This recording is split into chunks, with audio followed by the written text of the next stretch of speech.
خب اکنون با آنهایی که میگویند حضرت عیسی علیه السلام یک کریست یعنی چارمیخ کرده شد میگویند یا کشته شد میگویند بعضیا. اما در قرآن چگونه آمده است؟ واقعیت چگونه است؟ آیا عیسی علیه السلام کشته شدند؟ نه، عیسی علیه السلام زنده هستند. سوره نیسا را میتونید گیرید برادرها، در تمام خانه ها کسانی که زبان عربی رو نمیدونن تفسیری یا ترجمه اقلا به زبانی که میدونید، مثال یا روسی یا تاجیکی یا ازبکی، کدام نوعی زبان ها باشد، تفسیر یا ترجمه داشته باشید. تفسیر بهتر است، ترجمه شاید خطا فهمید، لیکن تفسیر خوب است. به هر حال ترجمه هم برای یک از معنا با خبر شدن خوب است. الله تعالی در سوره نیسا آیت 155 درباره یهودها، گناه های یهودها را ذکر کرد، چی نامعقولی های در این دنیا کردن. از جمله گفت که ما یهودها را لعنت کردیم. گفت و یک چند عمل هایی که باعث لعنت یهودی ها شد نقل کرد. از جمله گفت که فبما نقضهم میثاقهم و کفرهم بآیات الله، ما آنها را لعنت کردیم. بما نقضهم، فبما نقضهم میثاقهم، ما عهدها را میشکستیم. عهد میدادن میشکنه. بنی قریظه با پیامبر سلام عهد داده بود، عهد شکست. فبما نقضهم میثاقهم، عهد و پیمان های با قوت میشکستن، پس بیم لعنت کردیم. و کفرهم بآیات الله، و به سبب کفرشون به آیات های الله تعالی، به سخن های الله تعالی باور نمیکردن، رد میکردن، به سبب این هم لعنت کردیم. و قتلهم الانبیاء، و به سبب اینکه پیغمبرها رو میکشتن. من خداشون دعوا کردن که ما عیسی رو کشتیم. غیر عیسی دیگر پیغمبرها واقعا کشتن. حضرت عیسی هم کشتن در نظر خودشان، چون که با مقصد کشتن وارد بینا شدن و واقعا کشتن، ولی که کاردشون به دیگر کس رسید. لیکن با نیت کشتن در آمده این یهودا کشتن. غیر حضرت عیسی دیگر پیغمبرای کشتن. بنابراین الله تعالی گفت که ما آنها را لعنت کردیم. از جمله سبب‌هایی که لعنت کردیم و قتلهم الانبیاء، به سبب اینکه پیغمبرها را کشتن بغیر حق، ناحق. و پیغمبر کدام حق که میکشید؟ و قولهم قلوبنا غلف، و این چونی ما آنها را لعنت کردیم به سبب اینکه آنها میگفتن که دلی ما نمیفهمد گپه. ای محمد ما گپای تو رو نمیفهمیم میگفتن. به سبب همین گپاشون هم لعنت کرد. و قولهم قلوبنا غلف بل طبع الله علیه، بلکه الله تعالی به قلباشون مهر زد به سبب کفرهاشون.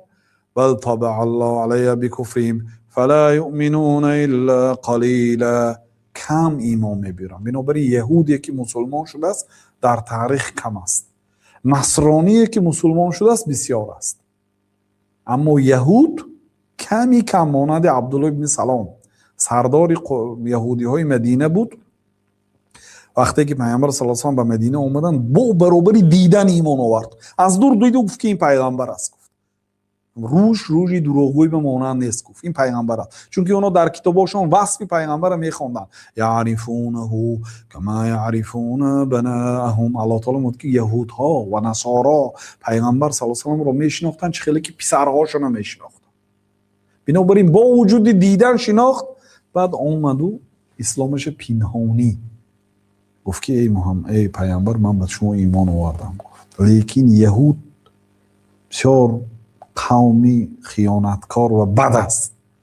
بنابراین پیش از آن که اسلام من آشکارا شود، اول من از یهودا پرسید که من کی هستم. پیامبر صلی الله علیه و آله یهودی های به نزدشون قبول کردن. گفتن که ماذا تقولون فی عبدالله ابن سلام، در حق عبدالله ابن سلام چی میگویید؟ گفتن که هو خیرنا و ابن خیرنا و سیدنا و ابن سیدنا.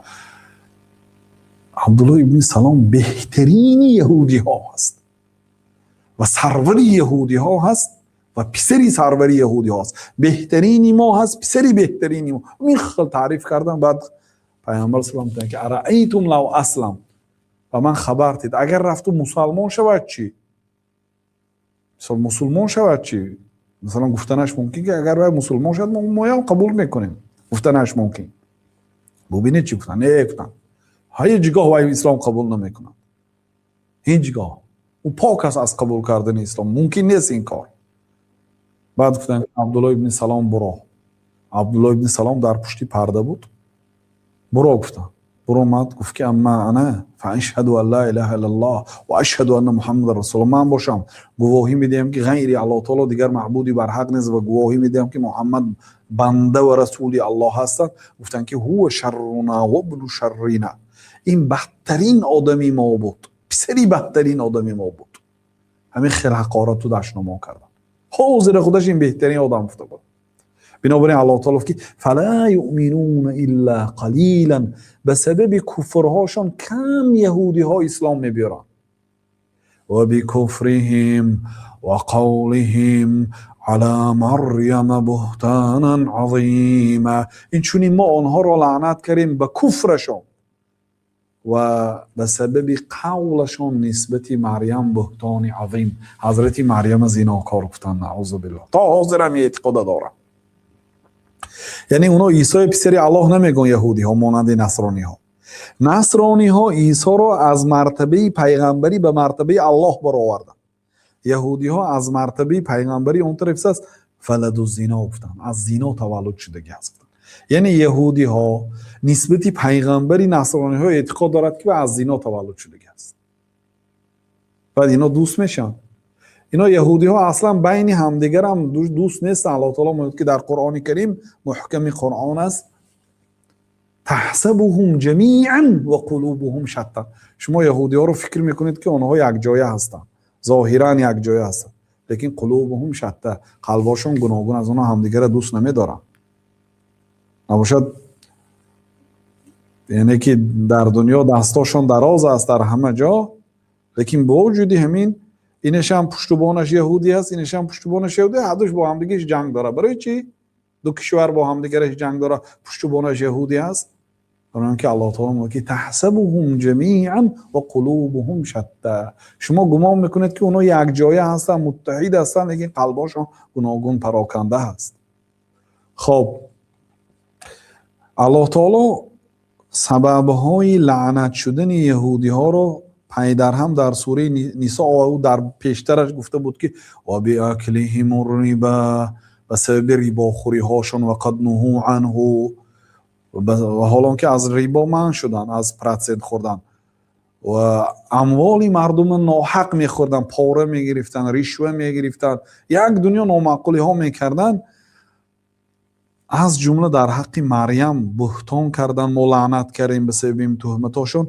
و قولهم إنا قتلنا المسيح عيسى بن مريم رسول الله، و قولشان در حق عیسی این بود که ما عیسی پسری مریم را به قتل رسانیدیم، رسول الله را.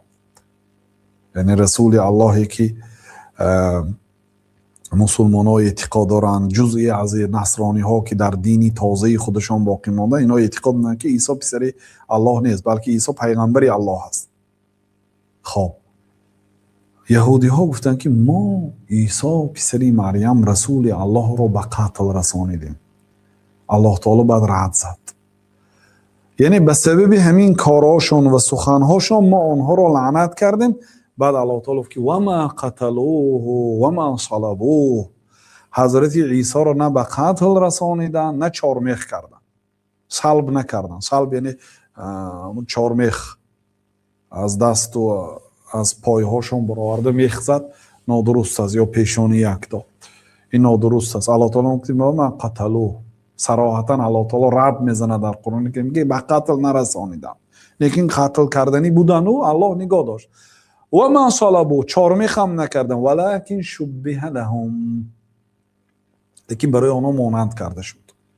برای چی؟ برای آنکه یکی از پیروان حضرت عیسی علیه السلام خیانت کرد. بعضی شاگردا خیانت میکنند که جای استاد گفته میتید. خلاصه جای حضرت عیسی را گفته داد به یهودی ها. گفت من جاش میدانم، گفت من شما رو نشان میدهم. گفته یهودی هایی که میخواستن حضرت عیسی رو به قتل رسانن، این آدم پیش و بوز پیش گوسفندا را میگردد کو. روی می خبرکشی رو بعضی ملت ها بز میگن. پیش آمد واردی امارت شد، همین آدم اول در آمد، چون که این میدونه جای از قفا قاتلا آمد یعنی یهودا. وقتی که این در آمد الله تعالی روی حضرت عیسی علیه السلام رو به همین آدم داد و حضرت عیسی برداشت. خیلی که الله تعالی میگه که ولکن شبه لهم و ان الذين اختلفوا فيه لفی شک منه. کشتگی ها خداشون اختلاف کردن، خداشون به شک افتادن که ما عیسی رو کشتیم یا این خبرکشه، ما کی رو کشتیم. ما لهم به من علم ندارن، حقیقتش نمیدونن اونا که کشتن، الا اتباع الظن، پیروی از گمان کردن، به گمان ما عیسی رو کشتیم گفتن. و ما قتلوه یقینا، الله تعالی صراحتا میگه که در حقیقت یقینا حضرت عیسی رو نکشتن، بر رفعه الله الیه، بلکه الله تعالی به نزد خودش به بالا برداشت. و کان الله عزیزا حکیما، الله تعالی غالب است و حکیم است، هر کار در جای خودش میماند. سوره نساء تا آیه 158. یعنی حضرت عیسی علیه السلام نه چارمیخ شدن نه کشته شدن، بلکه الله تعالی عیسی رو برداشت و خود کشتگی ها قاتل ها به شک افتادن. برای چی؟ برای آنکه اینا به امارت در آمدن. چند نفری که بودن، مثلا 4-5 نفر قاتل ها برای قتل حضرت عیسی در آمدن، یک نفر راهنما خبرکش، جای میداند، جای برای نشان دادن. آخر اینا وقتی که کشتن یک نفرشون کم شد. معنی اگر عیسی رو کشته باشن خبرکش کجا شد؟ الله تعالی عیسی رو برداشت، اینا خبرکش کشتن. برای آنکه وقتی که الله تعالی عیسی رو برداشت، شک روی فقط چهره حضرت عیسی به چهره همین خبرکش داد، اینا در آمدن و به قتل رسانیدن. اینجا یک آیه هست از سوره آل عمران آیه 45 آیه 54. الله تعالی میگه که و مکروا و مکر الله والله خیر الماکرین. آنها مکر کردند و الله تعالی هم مکر کرد. الله تعالی بهترین مکر کنندگان است. این مکر کردن صفت الله تعالی هست، لیکن نام الله تعالی ماکر یا مکار نام ندارد. مثلا من روباهی مکار میگویم، کلمه عربی هست مکار. مکار بسیار مکر کننده، ماکر یک بار دو بار مکر کردگی است. مکر چی؟ مکر یعنی به یک آدم چاه کندن، خلاص ساده کرده گوییم و چاه کن زیری چاه میگون کو، به یک آدم چاه کندن. مثلا چاه میکنید و بالاش با خس و خاشاک پوشیده و بالاش خاک میپاشید تا اینکه آدم بیایید و همینجا افتد. همین نامش مکر میگوید. یعنی یه نمودی مکر. این مکرها بسیار است. میگه که بیا میگوید یک توی زیارت کنیم میگوید و دستگیر میکنید. مثلا مکر این خیلی بسیار است. یا میگه من یگان ماشین شما خریدنی، یگان چیزتون خریدنی بعد دلار میده بعد مکر میکنم. پس تا به زبان روسیه نوعش. الله تعالی این صفتی مکر صفتی بد است. الله تعالی صفتی مکر دارد، لیکن الله تعالی ابتداءً به یگان کس مکر نمی کند. ابتداءً یعنی چی؟ یعنی از ابتدا حالی هیچ کار نکرده به یک آدم به یگان کس مکر نمی کند. لیکن اگر یگان کس مکر کند به الله تعالی و به بندگانش، الله تعالی به همون مکری همون آدم خودش می افتاند. این صفتی کمال است. مثلا یک آدم شما مکر کرد، یعنی یک چقوری کافت، بالاش پوشید تا اینکه شما اونجا که گذرید و درنش به افتید، یا تگی ماشینتان با بمب موند تا اینکه شما به قتل رساند.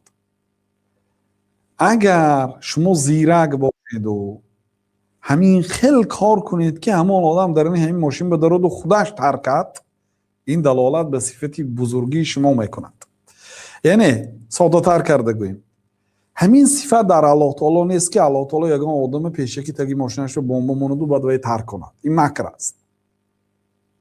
اینه الله تعالی نمی کند. لیکن اگر یگان کس یکی از بندگان الله تعالی همین خیلی میکنم گوید الله تعالی میتوند همون آدم خودش در داخل همین ماشین ترک کند. خیلی حادثه ها شدگی است. یا به همین مانند میخواهد یا اون کسی به قتل رسوند، ناگاه همون آتشی که چی میکند خودش به میرسد، خودش یا در دستش میکفد. الله تعالی میگه که و مکروا و مکر الله، اونو مکر کردن و الله تعالی در حق همین آدم نازل شد. می خبرکشی حضرت عیسی، چون که این وقتی که امارت در آمد میخواست حضرت عیسی رو به آنها یافته کرد، الله تعالی روی حضرت عیسی بر روی این داد، چهرش مانند شد، شبیه لهم، چهره همین آدم به چهره عیسی مانند شد. اینو در آمدن و چهره دیدن و به قتل رسانیدن. بنابراین الله تعالی که و مکر و مکر الله والله خیر المکر. این حالتی بزا، این از حالتی خبرکشا، این از حالتی آن آدمی که سبب زندان شوی یک کس میشد. امروز در آزادی هسته، لیکن شما چی گمان میکنید یک آدم یک ساعت اگر زندان کنید چقدر گناه گرفته، چقدر یعنی که عذاب گرفته. یک آدم زندان میکنید 4 بچهش در کوچه سرسان، همسرش 4 سال 5 سال تا 20 سال سرسان، به یک خبری دروغی که شما دادید یا راستی که شما دادید، با اون خبرم خبری مثال هیچ گپی ندارد، وای بر حال خبر کشه. الله تعالی میگه که و مکر الله، مکر کرد. یعنی می آدم حضرت عیسی به او باور کرده، جاشون گفته بودن، او میدونید جای حضرت عیسی، خبر کشید به یهودا، به قاتل ها خبر کشید. وقتی که در آمد الله تعالی چهره عیسی به این داد، اینو در آمد و اینو کشتن. انا اکنون خب اینو 5 نفر باشن، 1 نفر خبرکش، 4 نفر قاتلان، در آمدن به همین امارت. حضرت عیسی اونجا باشن 6 نفر میشد. خب از اونجا برآوردن مرده را، 4 نفر قاتل و مرده برآمد. آقا 1 نفر خبرکش کجا شد نباشد؟ بنابراین جسدی همون خبرکش بود. چون که بعضیشون میگن که آخه من اینه ببین این چی لباس پوشیده بود، این چی جسد داره. مثلا یک آدم فربه است، قدش پستک است، یک آدم خرابی دراز است، شکلش معلوم کو یک روش تغییر یافته نشکتی. حتی کله یک آدم از کله یک آدم فرق نمیکنه. یک آدم کلش باریکی میدهچه، یک آدم کلش غوث، کلش دم. مثلا یک آدم کلش کل، یک آدم موی زردی دراز دارد. مثلا فقط چهرش به این حضرت عیسی مانند شد، چهرش. بنابراین اونایی که به قتل رسانیدن خداشون شبهه کردن، گفتن که بین همدیگر اختلاف کردن. یکتشون گفت که ما عیسی رو کشتیم، یکتشون گفت که نه عیسی رو نکشتیم، ما خبرکش کشتیم. والله خیر الماکرین. الله تعالی بهترین مکر کنند. حالا حضرت عیسی علیه السلام در آخر زمان میفرایند، دجال میکشند. حالا حضرت عیسی زنده هستند در آسمان و در آخر زمان میفرایند، دجال به قتل میرسانند. همچون امت محمد صلی الله علیه و سلم در این دنیا زندگی میکنند، بعد وفات میکنند. حضرت عیسی هم وفات میکنند. و ما جعلنا لبشر من قبلک الخلد، ما به یگان آدمیزاد ابدیت زیستن را در این دنیا نصیب نکردیم، همه از دنیا میگذرند. بله.